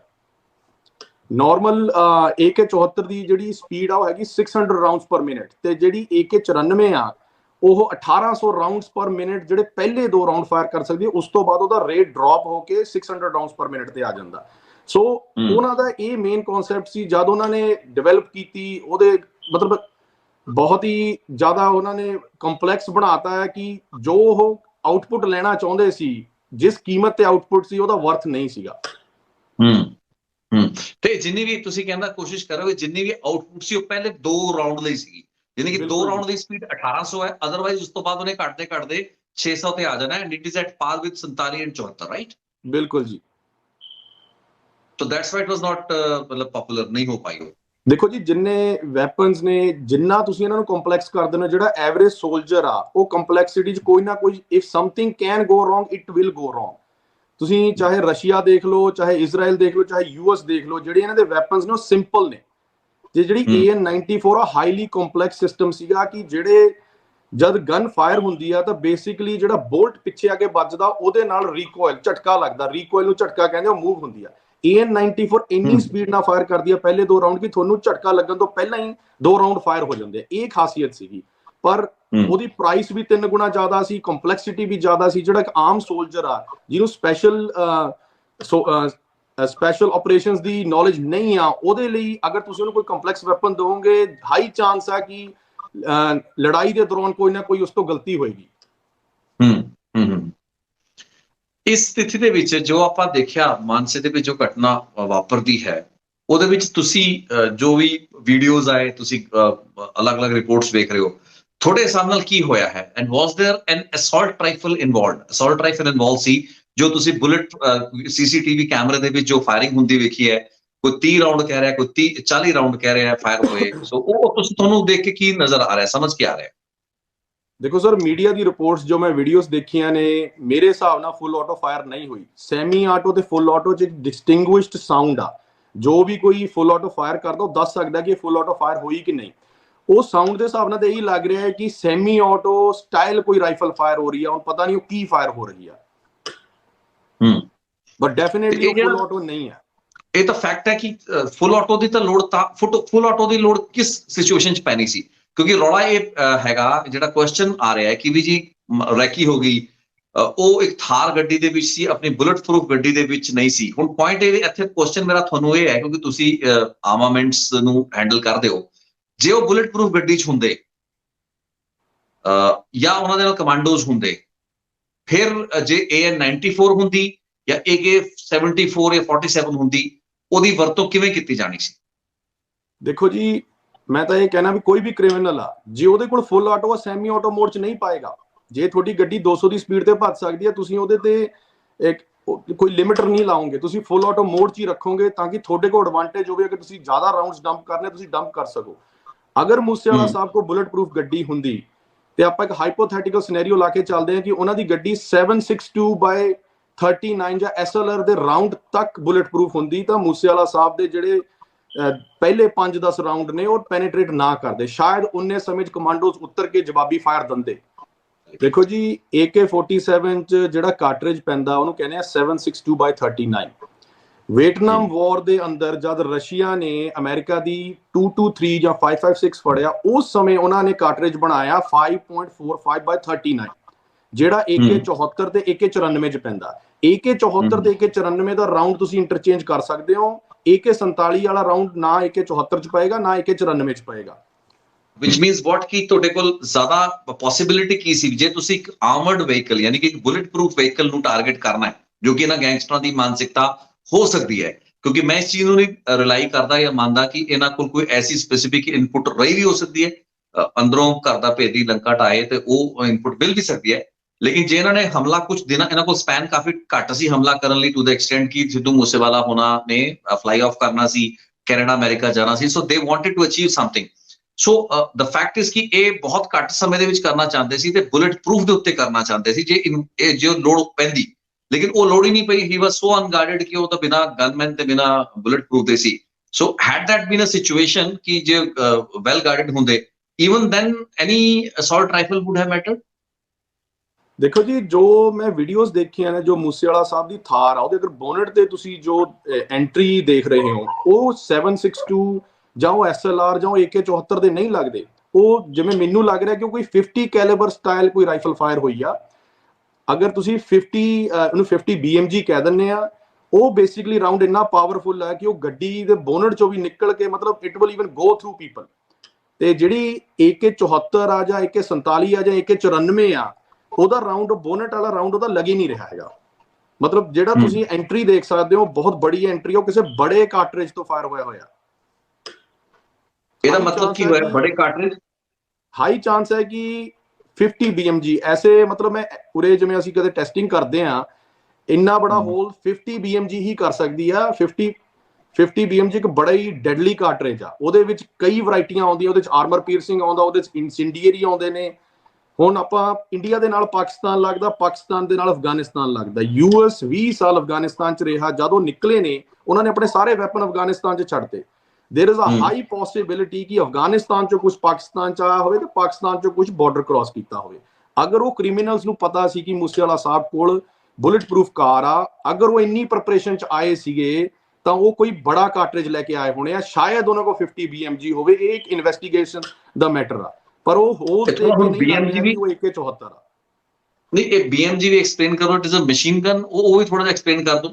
बेसिकली ਜਿਹੜਾ 50 BMG ਇੱਕ ਸਨਾਈਪਰ ਰਾਈਫਲ ਚ ਰਾਉਂਡ ਪੈਂਦਾ ਹੈ, ਅਗਰ ਇਹਦੀ ਮਾਰ ਜਿਵੇਂ 2500 ਮੀਟਰ ਪਲੱਸ ਆ। ਅਫਗਾਨਿਸਤਾਨ ਦੇ ਵਿੱਚ ਬੜੇ ਬੜੇ ਰੈਕਰਡਸ ਨੇ ਜਿੱਥੇ ਸਨਾਈਪਰਸ ਨੇ 2-2 ਕਿਲੋਮੀਟਰ ਦੂਰ ਤੋਂ ਸ਼ਾਟ ਲਏ ਤੇ ਦੇ ਹੈਡ ਕਿਲਡ ਦੀ ਪੋਟੈਂਸ਼ੀਅਲ ਟਾਰਗੇਟ। ਮਤਲਬ ਬਹੁਤ ਹੀ ਬੜਾ ਰਾਉਂਡ ਆ। ਮੈਂ ਤੁਹਾਨੂੰ ਫੋਟੋ ਵੀ ਸੈਂਡ ਕੀਤੀ ਸੀ। ਅਗਰ ਤੁਸੀਂ ਕੰਪੈਰੀਜ਼ਨ ਦੇਖੋ, ਇਸ ਰਾਉਂਡ ਦਾ ਸਾਈਜ਼ ਇੱਕ ਆਈਫੋਨ ਜਿੰਨਾ, 5.5 ਇੰਚ ਤੋਂ ਬੜਾ ਰਾਉਂਡ ਹੈ। ਬੇਸਿਕਲੀ 7.62/39 ਜਾਂ AK-47 ਦਾ ਰਾਉਂਡ ਹੋ ਗਿਆ, AK-74 ਹੋ ਗਿਆ, SLR ਹੋ ਗਈ, ਆਪਣੇ ਹੋਰ ਜਿੰਨੀਆਂ ਪੱਕੀਆਂ ਰਾਈਫਲਾਂ ਨੇ ਉਹਨਾਂ ਤੋਂ ਇਹ ਘੱਟੋ ਘੱਟ ਡਬਲ ਸਾਈਜ਼ ਦਾ ਰਾਉਂਡ ਆ। ਥੋੜਾ ਤੋਂ ਜਾਨਣਾ ਚਾਹਾਂਗਾ ਵੀ ਜੋ ਤੁਸੀਂ ਓਵਰਆਲ ਮੌਕੇ ਵਾਰਦਾਤ ਵੀ ਜਿੰਨੀ ਤੁਸੀਂ ਦੇਖ ਪਾਏ ਹੋ, ਤੇ ਮੈਨੂੰ ਵੀ ਥੋੜੀ ਹੈਰਾਨੀ ਸੀ ਕਿਉਂਕਿ ਇਸ ਉੱਤੇ ਬੇਸ਼ੱਕ ਮੈਂ ਇੱਕ ਵੀਡੀਓ ਤਾਂ ਜ਼ਰੂਰ ਬਣਾਇਆ, ਲੇਕਿਨ ਮੈਂ ਅੱਜ ਤੱਕ ਇਸ ਚੀਜ਼ ਦੀ ਤਸਦੀਕ ਜਾਨਣਾ ਜ਼ਰੂਰ ਚਾਹਾਂਗਾ ਕਿ AN-94 ਦੀ ਥਿਊਰੀ ਆਈ ਕਿੱਥੋਂ। ਤੁਹਾਨੂੰ ਕੁਝ ਸਮਝ ਆਉਂਦਾ ਵੀ AN-94 ਤੁਸੀਂ ਸ਼ਾਇਦ ਜ਼ਿਕਰ ਕੀਤਾ ਵੀ ਸੀ ਮੇਰੇ ਨਾਲ ਜਾਂ ਹੁਣ ਵੀ ਕੀਤਾ ਕਿ ਅਮਰੀਕਾ ਦੇ ਵਿੱਚ ਸਿਰਫ 10 AN-94 ਨੇ। ਕਿੰਨੀ ਕੁ ਵਿਲੱਖਣ ਰਾਈਫਲ ਹੈ, ਇਹਦੀ ਅਵੇਲੇਬਿਲਿਟੀ ਕਿੱਡਾ ਵੱਡਾ ਇਸ਼ੂ ਹੈ? ਸਰ ਇਹਦੀ ਅਵੇਲੇਬਿਲਿਟੀ ਬਹੁਤ ਬੜਾ ਇਸ਼ੂ ਆ। ਜਦ ਉਹਨਾਂ ਨੇ ਡਿਵੈਲਪ ਕੀਤੀ, ਈਵਨ ਰਸ਼ੀਆ 'ਚ ਵੀ ਇਹ ਲਿਮਿਟਿਡ ਨੇ। ਮਤਲਬ ਮੇਰਾ ਕੁਐਸਚਨ ਇਹ ਆ ਕਿ ਅਗਰ ਉਹਨਾਂ ਨੂੰ 5.45/39 ਦਾ ਸਪੈਂਟ ਕਾਰਟ੍ਰਿਜ ਮਿਲਦਾ, ਜਿਹਨੂੰ ਖੋਲ ਕਹਿ ਦਿੰਦੇ ਆ, ਤਾਂ ਉਹ ਏਜੰਸੀਜ਼ ਕਿਵੇਂ ਸ਼ੋਰ ਨੇ ਕਿ AN-94 AK-74 ਨਹੀਂ ਆ? AK-74 AK-47 ਮਤਲਬ ਪਾਕਿਸਤਾਨ 'ਚ ਅਬੰਡੈਂਸ 'ਚ ਅਵੇਲੇਬਲ ਨੇ। ਉਹ ਇੰਨੀ why would they go to an extent to get an AN-94 to achieve something that can be achieved with the AK-47 or AK-74? ਮੇਰਾ ਸਵਾਲ ਇਹ ਆ। ਜਿਹੜੀ ਬੁਲਟ ਪ੍ਰੂਫਿੰਗ ਦਾ ਪੁਆਇੰਟ ਹੈ, ਕਿਉਂਕਿ ਬਹੁਤ ਬੁਲਟ ਪ੍ਰੂਫਿੰਗ ਦੇ ਉੱਤੇ ਗੱਲ ਹੋ ਰਹੀ ਹੈ, ਬੁਲਟ ਪ੍ਰੂਫਿੰਗ ਕਿਸ ਕੈਲੀਬਰ ਦੀ ਸੀ? ਇਹ ਤੁਸੀਂ ਵੀ ਸ਼ਾਇਦ ਜ਼ਿਕਰ ਕੀਤਾ ਸੀ ਕਿ ਕਾਰਟ੍ਰਿਜ ਦੀ ਆਪਣੀ strength plus bullet proofing matter ਕਰਦੀ ਹੈ। ਉਹ ਕਿੱਡਾ ਵੱਡਾ ਵੇਰੀਏਬਲ ਫੈਕਟਰ ਹੈ? ਦੇਖੋ ਜੀ, ਹੁਣ ਇਹ ਤਾਂ ਪਤਾ ਨਹੀਂ ਹੈ ਕਿ ਮੂਸੇਵਾਲਾ ਸਾਹਿਬ ਦੀ ਕਾਰ ਕਿਸ ਲੈਵਲ ਤੱਕ ਬੁਲਟ ਪ੍ਰੂਫ ਸੀ। ਮੈਂ ਇਮੈਜਿਨ ਕਰੂੰਗਾ ਜਿਹੜੀ ਮੇਰੀ ਉਹਨਾਂ ਨਾਲ ਗੱਲ ਹੋਈ ਸੀ, ਉਹ ਸਮਾਲ ਕਾਰਟ੍ਰਿਜ ਲਈ ਵਰਿਡ ਸੀਗੇ। ਉਹਨਾਂ ਨੇ ਕਦੇ ਬੜੇ ਕਾਰਟ੍ਰਿਜ ਦੀ ਮੇਰੇ ਨਾਲ ਗੱਲਬਾਤ ਨਹੀਂ ਕੀਤੀ। ਜਦ ਬੁਲਟ ਪ੍ਰੂਫ ਜੈਕਟ ਵੀ ਮੰਗ ਰਹੇ ਸੀ, ਉਹ ਸੌਫਟ ਬੋਡੀ ਆਰਮਰ ਮੰਗ ਰਹੇ ਸੀ। ਮੈਂ ਉਹਨਾਂ ਨੂੰ ਦੱਸਿਆ ਵੀ ਐ ਕਰਕੇ ਇਹ ਸਿਰਫ ਸਮਾਲ ਕਾਰਟ੍ਰਿਜ ਹੀ ਸਟਾਪ ਕਰ ਸਕਦਾ। ਸੋ ਇੱਕ ਮੇਰੀ ਅਜ਼ੰਪਸ਼ਨ ਹੈ ਕਿ ਸ਼ਾਇਦ ਉਹਨਾਂ ਦੀ ਗੱਡੀ ਸਮਾਲ ਕਾਰਟ੍ਰਿਜ ਤੱਕ ਹੀ ਬੁਲਟ ਪ੍ਰੂਫ ਹੋਵੇ। ਅਗਰ ਇਹ ਕੇਸ ਹੁੰਦਾ ਤੇ ਉਹ ਬੁਲਟ ਪ੍ਰੂਫ ਗੱਡੀ 'ਚ ਜਾਂਦੇ ਤੇ ਸਾਹਮਣੇ ਉਹ AK-47 ਜਾਂ AK-74 ਦੀ ਰਾਉਂਡ ਫਾਇਰਿੰਗ ਹੁੰਦੀ ਤਾਂ ਉਹ ਪੈਨੀਟ੍ਰੇਟ ਕਰਦੇ। ਅਗਰ ਉਹਨਾਂ ਦੀ ਗੱਡੀ ਹਾਇਰ ਥ੍ਰੈਟ ਲਈ ਬੁਲਟ ਪ੍ਰੂਫ ਹੁੰਦੀ ਤਾਂ ਹਾਈ ਚਾਂਸ ਸੀ ਕਿ ਮੂਸੇਵਾਲਾ ਸਾਹਿਬ ਦੀ ਜਾਨ ਬਚ ਜਾਂਦੀ। ਪਰ ਬੇਸਿਕਲੀ ਲੜਾਈ ਦੇ ਵਿੱਚ ਇਹ ਨਹੀਂ ਹੈ ਕਿ ਤੁਸੀਂ ਉੱਥੇ ਖੜ ਕੇ ਗੋਲੀਆਂ ਖਾਣੀਆਂ। ਜਦ ਇੱਕ ਫਾਇਰ ਹੋਇਆ ਤੁਸੀਂ ਉੱਥੋਂ ਭੱਜਣਾ, ਗੱਡੀ ਭਜਾ ਕੇ ਨਿਕਲਣਾ। ਅਗਰ ਤੁਸੀਂ ਖੜੇ ਰਹੋਗੇ ਫਿਰ ਤਾਂ ਸਾਰੇ ਬੁਲਟਸ ਵੀ ਪੈਨੀਟ੍ਰੇਟ ਕਰ ਦਾਂਗੇ। ਮਤਲਬ ਇੱਕ ਥਿਊਰੀ ਹੈ ਕਿ ਇੱਕ ਸੇਫ ਆ। ਅਗਰ ਤੁਸੀਂ ਮੈਨੂੰ ਅੱਧਾ ਘੰਟਾ ਦੇ ਦਿਓ, ਮੈਂ ਸੇਫ ਕੱਟ ਕੇ ਵੀ ਵੜ ਜਾਊਂਗਾ। ਬੇਸਿਕਲੀ ਟਾਈਮ ਉੱਥੇ ਜਿਹੜਾ ਬੁਲਟ ਪ੍ਰੂਫ ਦਾ ਮਤਲਬ ਹੀ ਹੈ ਕਿ ਜੇ ਗੋਲੀ ਚੱਲੀ, you need to get the hell out there. ਇਸਦਾ ਮਤਲਬ ਇਹ ਹੈ ਕਿ ਇੰਨੀ ਕੁ ਸਮਝ ਆਪਾਂ ਐਕਸਪੈਕਟ ਕਰਦੇ ਵੀ ਜਿੰਨੀ ਬੁਲਟ ਪ੍ਰੂਫਿੰਗ ਆਪਣੇ ਭਾਰਤ ਵਿੱਚ ਹੁੰਦੀ ਹੈ, ਇੰਡੀਆ ਵਿੱਚ, ਪੰਜਾਬ ਵਿੱਚ। ਆਈ ਡੋਂਟ ਨੋ ਤੁਸੀਂ ਪੰਜਾਬ ਕਦੇ ਆਏ ਹੋ, ਕਿੰਨਾ ਆਏ ਹੋ, ਨਹੀਂ ਆਏ ਹੋ। ਇੱਥੋਂ ਬੁਲਟ ਪ੍ਰੂਫਿੰਗ ਦੇ ਅਲੱਗ-ਅਲੱਗ ਫੈਕਟਰੀਜ਼ ਨੇ ਜੋ ਕਿ ਬੁਲਟ ਪ੍ਰੂਫਿੰਗ ਦਿੰਦੇ ਨੇ। ਕੀ ਸਾਡੇ ਲੋਕਾਂ ਨੂੰ ਐਡੀ ਸਮਝ ਹੈ ਕਿ ਬੁਲਟ ਪ੍ਰੂਫਿੰਗ ਦੇ ਵਿੱਚ ਕਿੰਨਾ ਕੁ ਡਿਫਰੈਂਸ ਕਰਨਾ ਹੈ? ਤੇ ਇਹ ਬੜੀ ਵੱਡੀ ਗੱਲ ਹੈ ਵੀ ਤੁਸੀਂ ਕਹਿ ਰਹੇ ਹੋ ਸੌਫਟ ਬੋਡੀ ਆਰਮਰ ਦੀ ਗੱਲ ਕਰ ਰਹੇ ਸੀ। ਉਹ ਸ਼ਾਇਦ ਉਹਨਾਂ ਨੂੰ ਇਹ ਡਾਊਟ ਸੀ ਕਿ ਉਹਨਾਂ ਤੇ ਹਮਲਾ ਕਿਸੇ ਪਬਲਿਕ ਮੀਟਿੰਗ ਦੇ ਵਿੱਚ ਹੋ ਸਕਦਾ ਹੈ, ਇਲੈਕਸ਼ਨ ਦਾ ਕੈਂਪੇਨ ਕਰ ਰਹੇ ਸੀ। ਬਟ ਇਹ ਤਾਂ ਐਕਸਪੈਕਟ ਨਹੀਂ ਕਰਤਾ ਕਿ ਅਸੌਲਟ ਰਾਈਫਲਾਂ ਦੇ ਨਾਲ ਲੋਕ ਆ ਜਾਣਗੇ ਇਹ ਤੇ ਹਮਲਾ ਕਰਨਗੇ। ਬਿਲਕੁਲ ਜੀ, ਜਦ ਮੇਰੀ ਉਹਨਾਂ ਨਾਲ ਗੱਲਬਾਤ ਹੁੰਦੀ ਕਿਤੇ ਉਹਨਾਂ ਨੇ ਇਹ ਮੈਂਸ਼ਨ ਨਹੀਂ ਕੀਤਾ ਕਿ ਉਹਨਾਂ ਨੂੰ ਕੋਈ ਹਾਇਰ ਕੈਲੀਬਰ ਤੋਂ ਥ੍ਰੈਟ ਆ। ਬੇਸਿਕਲੀ ਉਹ ਇਹੀ ਗੱਲ ਕਹਿੰਦੇ ਸੀ ਕੋਈ ਸਮਾਲ ਆਰਮਸ ਨੇ, ਕੋਈ 32 ਬੋਰ ਹੋਏਗਾ, ਕੋਈ 9 ਮਿਲੀਮੀਟਰ, ਕੋਈ 45 ਹੋਏਗਾ। ਜਿਹੜੀ ਬੁਲਟ ਪ੍ਰੂਫਿੰਗ ਦੀ ਆਪਾਂ ਗੱਲ ਕਰਦੇ ਹਾਂ, ਅਗਰ ਮੈਂ ਉਹਨਾਂ ਨੂੰ ਕਹਾਂ ਕਿ ਮੇਰੀ ਕਾਰ ਤੁਸੀਂ SLR ਤੱਕ ਬੁਲਟ ਪ੍ਰੂਫ ਕਰ ਦਿਓ ਤਾਂ ਉਹ 3 ਰਾਉਂਡਸ ਸ਼ੀਸ਼ੇ ਤੇ SLR ਦੇ ਫਾਇਰ ਕਰਕੇ ਦੇਖਣਗੇ। ਅਗਰ ਉਹ ਰਾਉਂਡਸ ਨਹੀਂ ਪੈਨੀਟ੍ਰੇਟ ਹੁੰਦੇ ਤਾਂ ਗਲਾਸ ਅਪਰੂਵਡ ਆ। ਤੇ ਬੇਸਿਕਲੀ ਉਹਨਾਂ ਨੇ ਵੀ ਮੈਨੂੰ ਇਹੀ ਗੱਲ ਕਹੀ ਸੀ ਕਿ ਜਦ ਤੁਸੀਂ ਗਨ ਫਾਈਟ ਚੋਂ ਤਾਂ ਤੁਸੀਂ ਉੱਥੇ ਖੜਨਾ ਨਹੀਂ ਆ, ਤੁਸੀਂ ਇੱਕ ਸਿਟਿੰਗ ਡਕ ਨਹੀਂ ਬਣਨਾ। ਜਾਂ ਗੋਲੀਆਂ ਚੱਲ ਰਹੀਆਂ ਨੇ, ਤੁਹਾਨੂੰ ਪਤਾ ਲੱਗ ਗਿਆ ਕਿ ਫਾਇਰ ਹੋ ਗਿਆ, ਤੁਹਾਨੂੰ ਕੋਸ਼ਿਸ਼ ਇਹੀ ਹੈ ਕਿ ਉੱਥੋਂ ਭੱਜਣਾ। ਮੇਰੇ ਹਿਸਾਬ ਨਾਲ ਜਿੰਨੀ ਮੂਸੇਵਾਲਾ ਸਾਹਿਬ ਨੂੰ ਥ੍ਰੈਟ ਸੀ, ਇਹਨਾਂ ਕੋਲ ਇੱਕ ਪਾਇਲਟ ਦੀ ਜ਼ਰੂਰਤ ਸੀਗੀ। ਅਗਰ ਤੁਸੀਂ ਪਾਇਲਟ ਦੇਖਿਓ ਜੀ, ਗਨਮੈਨ ਪਿੱਛੇ ਨੂੰ ਮੂੰਹ ਕਰਕੇ ਬੈਠੇ ਹੁੰਦੇ ਤਾਂ ਕਿ ਉਹ ਛੇਤੀ ਨਿਕਲ ਕੇ ਫਾਇਰ ਰਿਟਰਨ ਕਰ ਸਕਣ। ਅਗਰ ਬੁਲਟ ਪ੍ਰੂਫ ਗੱਡੀ 'ਚ ਵੀ ਮੂਸੇਵਾਲਾ ਸਾਹਿਬ ਨਾਲ ਗਨਮੈਨ ਹੁੰਦੇ ਤੇ ਜਿਹੜੇ ਕ੍ਰਿਮੀਨਲਸ ਨਹੀਂ, ਅਗਰ ਉਹ ਮੱਥ ਕੇ ਆਏ ਸੀ ਕਿ ਅਸੀਂ ਲੜਨਾ ਹੀ ਲੜਨਾ, ਚਾਹੇ ਗਨਮੈਨ ਹੈਗੇ ਆ ਚਾਹੇ ਬੁਲਟ ਪ੍ਰੂਫ ਗੱਡੀ ਹੈਗੀ ਆ, ਤਾਂ ਇਸ ਸਿਨੈਰੀਓ ਦੇ ਵਿੱਚ ਜਿਹੜੇ ਗਨਮੈਨ ਵੀ ਸੀ ਉਹਨਾਂ ਦਾ ਬੈਸਟ ਅਪਰੋਚ ਇਹੀ ਸੀ ਕਿ ਗੱਡੀ ਉੱਥੋਂ ਭਜਾ ਕੇ ਨਿਕਲਦੇ, ਆਪਣਾ ਮੌਕਾ ਦੇਖਦੇ। ਅਗਰ ਉਹ ਥੱਲੇ ਉਤਰ ਜਾਂਦੇ ਗੱਡੀ ਤੋਂ ਤੇ ਤਿੰਨੋਂ ਤਰਫ ਤੋਂ ਫਾਇਰ ਹੋ ਰਿਹਾ ਸੀ, ਦੋ ਬੰਦਿਆਂ ਦਾ ਤਾਂ ਸਰ ਹੌਸਲਾ ਹੀ ਟੁੱਟ ਜਾਂਦਾ। ਜਿਹੜੀ ਸਿਕਿਉਰਿਟੀ ਆ, ਦੋ ਬੰਦਿਆਂ ਦੀ ਸਿਕਿਉਰਿਟੀ ਕੁਛ ਨਹੀਂ ਆ, ਘੱਟੋ ਘੱਟ 4-5 ਬੰਦੇ ਹੋਣ। ਕਈ ਵਾਰ ਕੀ ਹੁੰਦਾ, ਜਾਂ ਫਾਇਰਿੰਗ ਹੁੰਦੀ ਆ, ਬੰਦੇ ਦੀ ਹਿੰਮਤ ਨਹੀਂ ਹੁੰਦੀ ਫਾਇਰਿੰਗ ਰਿਟਰਨ ਕਰਨ ਦੀ, ਜਿੰਨੇ ਮਰਜ਼ੀ ਆਪਣੇ ਟ੍ਰੇਨਡ ਕਮਾਂਡੋਜ਼ ਨੇ ਪੰਜਾਬ ਦੇ ਵਿੱਚ। ਹੁਣ ਇੱਥੇ ਅਸੀਂ ਯੂਐਸ ਦੇ ਵਿੱਚ ਜਾਂ ਮਰਜ਼ੀ ਜਾ ਕੇ ਅਸੀਂ ਪ੍ਰੈਕਟਿਸ ਕਰ ਸਕਦੇ ਹਾਂ। ਮੇਰੇ ਹਿਸਾਬ ਨਾਲ ਜਿਹੜੀ ਪੰਜਾਬ ਪੁਲਿਸ ਆ, ਉਹਨਾਂ ਨੂੰ ਲਿਮਿਟਿਡ ਰਾਉਂਡਸ ਮਿਲਦੇ ਹੋਣੇ ਨੇ, ਉਹ ਲਿਮਿਟਿਡ ਪ੍ਰੈਕਟਿਸ ਕਰਦੇ ਹੋਣੇ ਆ। ਜਿੰਨੀ ਤੁਸੀਂ ਪ੍ਰੈਕਟਿਸ ਕਰੋਗੇ ਓਨਾ ਤੁਹਾਡਾ ਮਨੋਬਲ ਵੱਧਦਾ। ਇੱਥੇ ਕਦੇ ਤੁਹਾਡਾ ਕਿਉਂਕਿ ਤੁਸੀਂ ਦੱਸਿਆ ਵੀ ਸਨੈਪਚੈਟ ਤੇ ਤੁਸੀਂ ਸਿੱਧੂ ਮੂਸੇਵਾਲਾ ਹੋਣਾ ਦੇ ਨਾਲ ਗੱਲਬਾਤ ਕੀਤੀ। ਮੈਂ ਇਸ ਰਿਪੋਰਟ ਦੇ ਸ਼ੁਰੂਆਤ ਦੇ ਵਿੱਚ ਜ਼ਿਕਰ ਕੀਤਾ ਸੀ ਕਿ ਉਹ ਵਿਵਾਦਾਂ ਦੇ ਵਿੱਚ ਇਸੇ ਵਾਸਤੇ ਕਿ ਉਹ AK-47 ਚਲਾ ਰਹੇ ਨੇ ਜੀ ਪੁਲਿਸ ਦੀ ਰੇਂਜ ਦੇ ਵਿੱਚ, ਫਿਰ ਉਹ ਤਾਂ ਵੀਡੀਓ ਬਣ ਗਿਆ, ਫਿਰ ਉਹਨਾਂ ਦੇ ਪਰਚਾ ਦਰਜ ਹੋ ਗਿਆ, ਸਾਰਾ ਗੱਲਬਾਤ ਹੋਈ। ਉਸ ਦੌਰ ਦੇ ਵਿੱਚ ਤੁਹਾਡੀ ਕਦੇ ਉਹਨਾਂ ਨਾਲ ਕੋਈ ਗੱਲਬਾਤ ਹੋਈ ਵੀ ਆ ਜੋ ਵੀ ਉਹ ਭਾਰਤ ਵਿੱਚ ਕਰ ਰਹੇ ਨੇ, ਕਿਉਂ ਅਸੌਲਟ ਰਾਈਫਲਾਂ ਚਲਾ ਰਹੇ ਨੇ, ਕੀ ਲੋੜ ਹੈ ਇਸ ਚੀਜ਼ ਦੀ, ਤੇ ਇਹਦੀ ਜੇ ਮਤਲਬ ਕੋਈ ਜ਼ਿਕਰ ਹੋਇਆ, ਚਰਚਾ ਹੋਈ? ਦੇਖੋ ਜੀ, ਮੂਸੇਵਾਲਾ ਸਾਹਿਬ ਨੂੰ ਹਥਿਆਰ ਪਸੰਦ ਸੀਗੇ, ਤਾਂ ਹੀ ਸਾਡੀ ਗੱਲਬਾਤ ਹੁੰਦੀ ਸੀ ਕਿ ਮੈਨੂੰ ਵੀ ਹਥਿਆਰ ਪਸੰਦ ਨੇ। ਆਪਣੇ ਇੰਡੀਆ ਦੇ ਵਿੱਚ ਇੱਕ ਕਿਸੇ ਨੇ, ਉਹਨਾਂ ਨੇ ਅਗਰ ਸੈਮੀ ਆਟੋ ਫਾਇਰ ਕਰ ਵੀ ਦਿੱਤੇ, ਉਹਦਾ ਐਡੀ ਬੜੀ ਗੱਲ ਬਣਾ ਦਿੱਤੀ ਕਿ ਅਸੌਲਟ ਰਾਈਫਲ ਚਲਾ ਰਹੇ ਆ, ਫਲਾਣਾ ਚਲਾ ਰਹੇ ਆ। ਕੋਈ ਐਡੀ ਗੱਲ ਨਹੀਂ ਸੀਗੀ। ਯੂਐਸ ਦੇ ਵਿੱਚ ਇਹ ਨਾਰਮਲ ਗੱਲ ਆ, ਹਰ ਘਰ 'ਚ 2-4 AK-47 ਪਈਆਂ ਹੋਈਆਂ। ਉਸ ਸਮੇਂ ਹੀ ਮੈਂ ਮੂਸੇਵਾਲਾ ਸਾਹਿਬ ਨੂੰ ਕੰਟੈਕਟ ਕੀਤਾ ਸੀ। ਮੈਂ ਮੂਸੇਵਾਲਾ ਸਾਹਿਬ ਨੂੰ ਕਿਹਾ ਸੀ, ਅਗਰ ਤੁਸੀਂ AK-47 ਵਗੈਰਾ ਕੋਈ ਵੀ ਵੈਪਨ ਚਲਾਉਣਾ ਚਾਹੁੰਦੇ, ਤੁਸੀਂ ਯੂਐਸ 'ਚ ਆਓ, ਜਿੰਨੇ ਰਾਉਂਡ ਕਹੋਗੇ ਤੁਸੀਂ ਚਲਾ ਸਕਦੇ। ਇੰਡੀਆ ਦੇ ਵਿੱਚ ਆਪਣੇ ਕਲਚਰ ਹੀ ਐਸਾ ਕਿ ਅਗਰ ਕਿਸੇ ਨੇ AK-47 ਚਲਾਤੀ, ਉਹਦਾ ਬੜਾ ਮੁੱਦਾ ਬਣਾ ਦੇਣਾ। ਯੂਐਸ ਦੇ ਵਿੱਚ ਇੱਕ ਨਾਰਮਲ ਗੱਲ ਆ, ਤੁਸੀਂ ਉਰੇ ਨਾਰਮਲ ਆਮ ਬੰਦਾ ਵੀ 15-15 20 ਗਨਸ ਨੇ। AK-47 ਕੋਈ ਬੜੀ ਗੱਲ ਨਹੀਂ ਆ। ਆਪਾਂ ਉਹਨੂੰ ਵਧਾ ਚੜਾ ਕੇ ਗੱਲਾਂ ਕਹਿੰਦੇ ਕਿ ਬਹੁਤ ਸੋਫਿਸਟੀਕੇਟਡ ਵੈਪਨ ਆ, ਟ੍ਰੇਨਿੰਗ ਕਿੱਥੋਂ ਲਈ, ਮਤਲਬ these are all just made up stuff। Moosewala ਸਾਹਿਬ ਨੂੰ ਟਾਰਗੇਟ ਕੀਤਾ ਜਾ ਰਿਹਾ ਸੀ ਜਾਣ ਕੇ। ਹਥਿਆਰਾਂ ਦਾ ਸ਼ੌਂਕ ਹੋਣਾ ਕੋਈ ਗਲਤ ਗੱਲ ਨਹੀਂ ਆ। ਇੱਥੇ ਮੇਰਾ ਬੜਾ, ਤੁਸੀਂ ਹੁਣ ਐਸੀ ਦੁੱਖ ਦੀ ਰਗ ਟੱਚ ਕਰ ਲਈ ਹੈ। ਦੇਖੋ, ਇੱਥੇ ਬੜੀ ਵੱਡੀ ਡਿਬੇਟ ਚੱਲੀ ਹੈ। ਸਿੱਧੂ ਮੂਸੇਵਾਲਾ ਨੇ ਇੱਕ ਗਾਣਾ ਬਣਾਇਆ, ਇਸ ਤੋਂ ਪਹਿਲਾਂ ਸੰਜੇ ਦੱਤ ਜੋ ਕਿ ਅੱਜ ਉਹਨਾਂ ਦੇ ਪਰਿਵਾਰ ਦੇ ਨਾਲ ਮਿਲੇ ਨੇ, ਸੋਗ ਉਹਨਾਂ ਨੇ ਪ੍ਰਗਟਾਇਆ ਹੈ। ਸੋ AK-56 ਸੰਜੇ ਦੱਤ ਨੇ ਰੱਖੀ ਹੋਈ ਸੀ ਤੇ ਸੰਜੂ ਦੇ ਉੱਤੇ ਗਾਣਾ ਉਹਨਾਂ ਦਾ ਬਣਿਆ, ਹਥਿਆਰਾਂ ਦੇ ਨਾਲ ਉਹ ਦੇਖੇ ਗਏ, ਵੀਡੀਓ ਬਣੇ, ਪਰਚੇ ਦਰਜ ਹੋਏ, ਸਾਰਾ ਸਭ ਕੁਝ ਹੋਇਆ।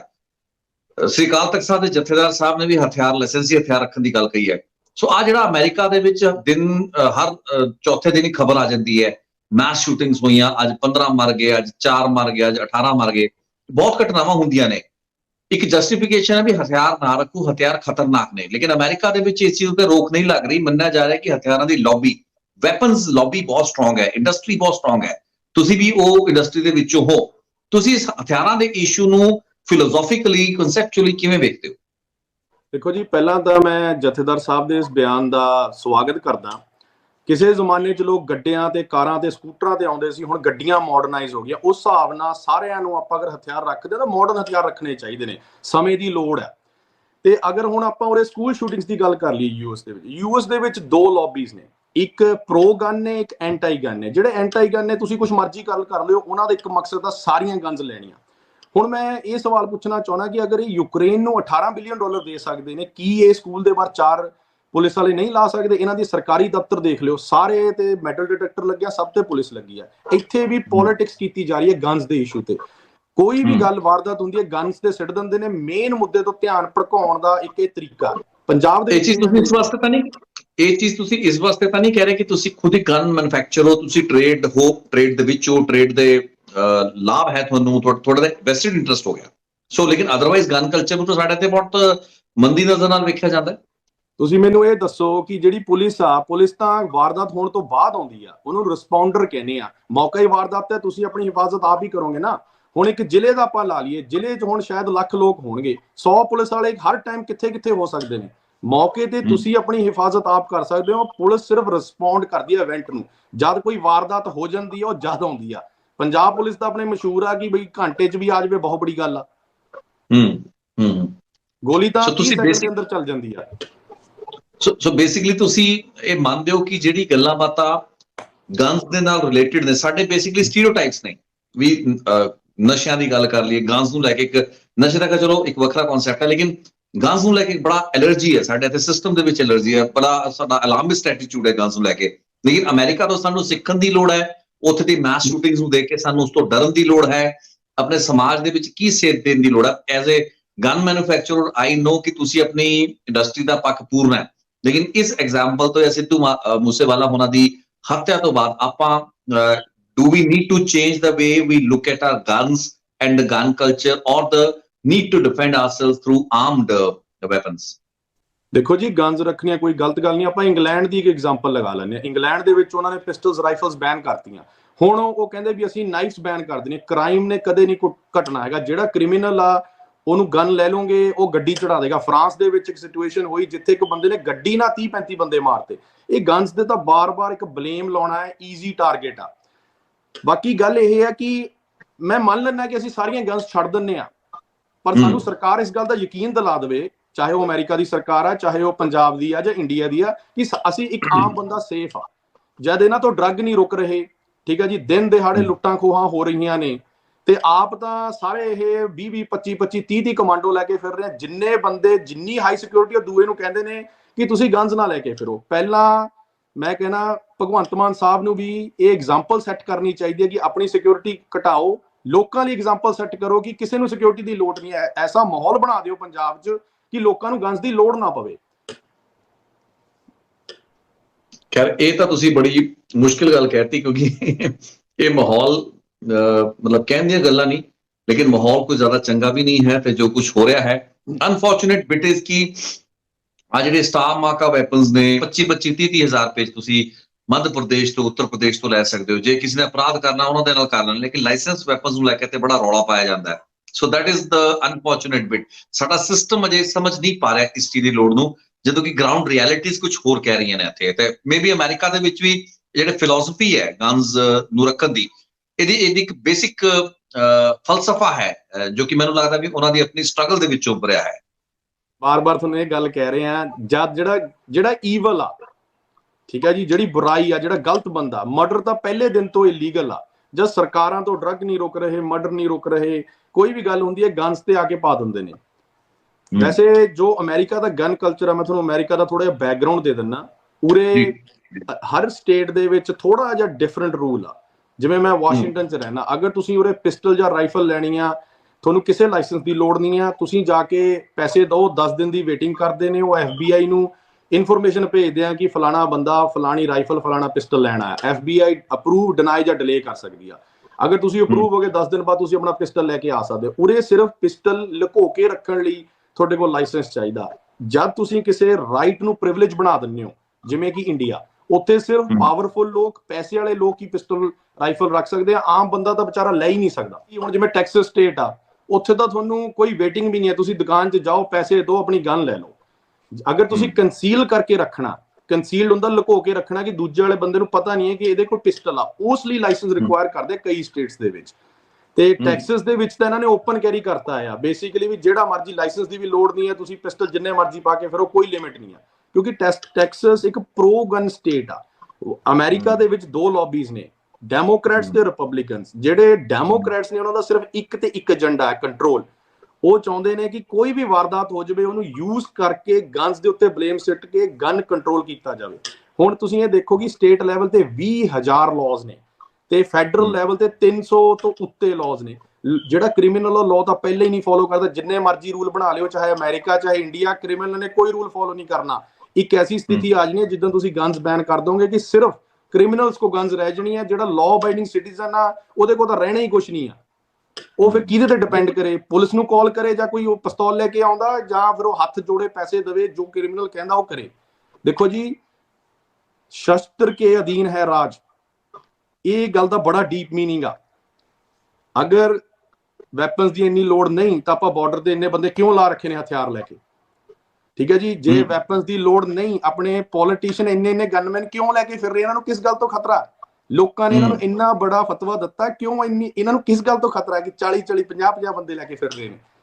ਮੈਂ ਕਹਿੰਦਾ ਵੀ ਜੋ ਵੀ ਬੰਦਾ ਚਾਹੇ ਉਹ ਪੋਲੀਟੀਸ਼ੀਅਨ ਆ, ਜਿਹੜਾ ਵੀ ਬੰਦਾ ਹੈ ਕਹਿੰਦਾ ਵੀ ਹਥਿਆਰ ਨਹੀਂ ਰੱਖਣੇ ਚਾਹੀਦੇ, ਉਹਨੂੰ ਪਹਿਲਾਂ ਐਗਜ਼ਾਮਪਲ ਸੈੱਟ ਕਰਨੀ ਚਾਹੀਦੀ ਹੈ, ਆਪਣੀ ਸਾਰੀ ਸਿਕਿਉਰਿਟੀ ਕਰੇ ਵਾਪਸ, ਆਪਦੇ ਵੈਪਨ ਵੀ ਟਰਨ ਇਨ ਕਰੇ, ਇੱਕ ਐਗਜ਼ਾਮਪਲ ਸੈੱਟ ਕਰੇ ਯੂਥ ਲਈ ਕਿ ਹਾਂ ਮੈਂ ਕਰ ਰਿਹਾ। ਮੈਂ ਕਹਿੰਦਾ ਐਸੀ ਗੱਲ ਹੋਵੇ ਲੋਕ ਪਿੱਛੇ ਲੱਗ ਜਾਣਗੇ। ਜਿੰਨੇ ਪੋਲੀਟੀਸ਼ੀਅਨਸ ਨੇ ਮੈਂ ਉਹਨਾਂ ਨੂੰ ਬੇਨਤੀ ਕਰਨਾ ਚਾਹੁੰਦਾ ਵੀ ਕਿਰਪਾ ਕਰਕੇ ਆਪਣੇ ਸਾਰੇ ਗਨਮੈਨ ਛੱਡੋ, ਸਾਰੇ ਪਿਸਤੌਲ ਟਰਨ ਇਨ ਕਰ ਦੋ, ਲੋਕਾਂ ਲਈ ਐਗਜ਼ਾਮਪਲ ਸੈੱਟ ਕਰੋ। ਤੁਹਾਨੂੰ ਯੂਥ ਦੇਖਦਾ, ਤੁਸੀਂ ਕਹਿੰਦੇ ਹੋ ਵੀ ਮੂਸੇ ਵਾਲੇ ਨੇ ਗਨ ਕਲਚਰ ਕੀਤਾ, ਤੁਸੀਂ ਉਹਦੇ ਉਲਟ ਜਾ ਕੇ ਸਾਰਾ ਕੁਝ ਛੱਡੋ, ਪ੍ਰੂਵ ਕਰੋ। ਇਹ ਨਾ ਕੋਈ ਵੀ ਗੱਲ ਹੁੰਦੀ ਹੈ, ਗੱਲਾਂ ਕਰਨੀਆਂ ਬਹੁਤ ਸੌਖੀਆਂ ਨੇ, ਜਦ ਆਪਣੇ ਤੇ ਗੱਲ ਆਉਂਦੀ ਆ ਤਾਂ ਹਰੇਕ ਦੇਖਦਾ ਵੀ ਨਹੀਂ ਇਹ ਰੂਲ ਲੋਕਾਂ ਲਈ ਆ, ਮੇਰੇ ਲਈ ਨਹੀਂ। ਉਰੇ ਵੀ ਜਿਹੜੇ ਪੋਲੀਟੀਸ਼ੀਅਨਸ ਨੇ ਉਹ ਕੰਟਰੋਲ ਚਾਹੁੰਦੇ ਨੇ। ਹੁਣ ਬਾਈਡਨ ਨੇ ਜਾਂ ਕੋਈ ਵੀ ਆ, ਇਹ ਮਤਲਬ ਆਪ ਤਾਂ ਇਹਨਾਂ ਕੋਲ ਆਰਮ ਸਿਕਿਉਰਿਟੀ ਆ 24/7, ਤੇ ਲੋਕਾਂ ਨੂੰ ਇਹ ਕਹਿੰਦੇ ਵੀ ਤੁਸੀਂ ਐ ਨਾ ਕਰੋ, ਤੁਸੀਂ ਉਹ ਨਾ ਕਰੋ, ਐਗਜ਼ਾਮਪਲ ਸੈੱਟ ਕਰੋ। ਜਦ ਬਾਈਡਨ ਸਾਹਿਬ ਨੇ ਚਾਰਜ ਲਿਆ, ਇਹਨਾਂ ਨੇ ਇੱਕ ਤਰੀਕੇ ਦੀ ਇੰਨੀ ਸਿਕਿਉਰਿਟੀ ਲਾਤੀ, ਇਹਨਾਂ ਨੂੰ ਕਿਸ ਗੱਲ ਦਾ ਖਤਰਾ? ਲੋਕਾਂ ਨੇ ਇਹਨਾਂ ਨੂੰ ਮੈਜੋਰਿਟੀ ਦੇ ਕੇ ਭੇਜਿਆ। ਤੇ ਜਦ ਸਕੂਲਸ ਦੀ ਗੱਲ ਆਉਂਦੀ ਆ, ਫਿਰ ਇਹ ਗੱਲਾਂ ਕਰਦੇ ਨੇ ਕਿ ਸਾਡੇ ਉਰੇ ਸਕੂਲਸ ਦੇ ਵਿੱਚ ਹੁਣ ਬੱਚੇ ਸਾਡੇ ਮੈਟਲ ਡਿਟੈਕਟਰ ਜੀ ਨਿਕਲ ਕੇ ਜਾਣਗੇ। ਪਰ ਜਿਹੜੇ ਤੁਹਾਡੇ ਕੋਰਟਸ ਨੇ, ਸਰਕਾਰੀ ਦਫ਼ਤਰ ਨੇ, ਸਾਰੇ ਕੋਟਾਂ ਚੋਂ ਵੀ ਹਟਾਓ ਮੈਟਲ ਡਿਟੈਕਟਰ, ਨਹੀਂ ਸਾਰਾ ਕੁਝ ਬਰਾਬਰ ਲੱਗੋ। ਬੇਸਿਕਲੀ ਜੀ ਇਹ ਗੱਲ ਇੱਥੇ ਮੁੱਕਦੀ ਆ, ਪੋਲਿਟਿਕਸ ਹੁੰਦੀ ਆ। ਗਨਸ ਇੱਕ ਈਜ਼ੀ ਮੁੱਦਾ ਹੈ, ਉਹਨੂੰ ਬਲੇਮ ਕਰ ਦਿੰਦੇ ਨੇ। ਮੈਂ ਤੁਹਾਨੂੰ ਇਹ ਦੱਸ ਦਿੰਦਾ ਵੀ ਗਨ ਆ ਉਹ ਇਕੁਅਲਾਈਜ਼ਰ ਆ। ਹੁਣ ਇੱਕ ਲੇਡੀ ਆ, ਉਹ ਬਾਜ਼ਾਰ 'ਚ ਜਾਂਦੀ ਆ, 4 ਬੰਦੇ ਪਿਸਤੌਲ ਲੈ ਕੇ ਆ ਜਾਂਦੇ ਨੇ, ਉਹਦੇ ਕੋਲ ਕੀ ਆਪਸ਼ਨ ਆ?